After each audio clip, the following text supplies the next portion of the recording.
آپ جانتے ہیں مجھے تیار ہونے میں 1 گھنٹہ لگتا ہے۔ اگر کسی دن مجھے سر دھونے کی ضرورت ہو اور بالوں کو سنوارنا ہو، اور پھر نہانے کے بعد میں میک اپ کرتی ہوں، بال بناتی ہوں، کپڑے پہنتی ہوں اور جانے کے لیے تیار ہوتی ہوں، تو اس میں 1 گھنٹہ لگتا ہے۔ جی، یہ کام میں ہر روز کرتی ہوں کیونکہ میں اچھی نظر آنا چاہتی ہوں۔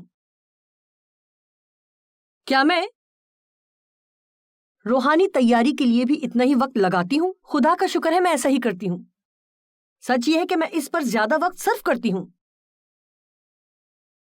لیکن کتنے لوگ ہیں جو ظاہری طور پر اچھا نظر آنے کے لیے 1 گھنٹہ لگاتے ہیں لیکن وہ 1 منٹ بھی صرف نہیں کرتے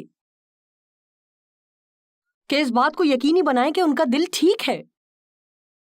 میں آپ کو بتانا چاہتی ہوں، اگر آپ ہر روز خدا کے ساتھ ہر صبح کسی بھی کام سے پہلے دعا میں وقت گزاریں تو یہ سب سے عقل مندانہ سرمایہ کاری ہے جو آپ کر سکتے ہیں۔ خدا سے بات چیت کریں، اس کی حضوری میں خاموشی سے بیٹھیں اور اسے بتائیں کہ آپ کیا چاہتے ہیں۔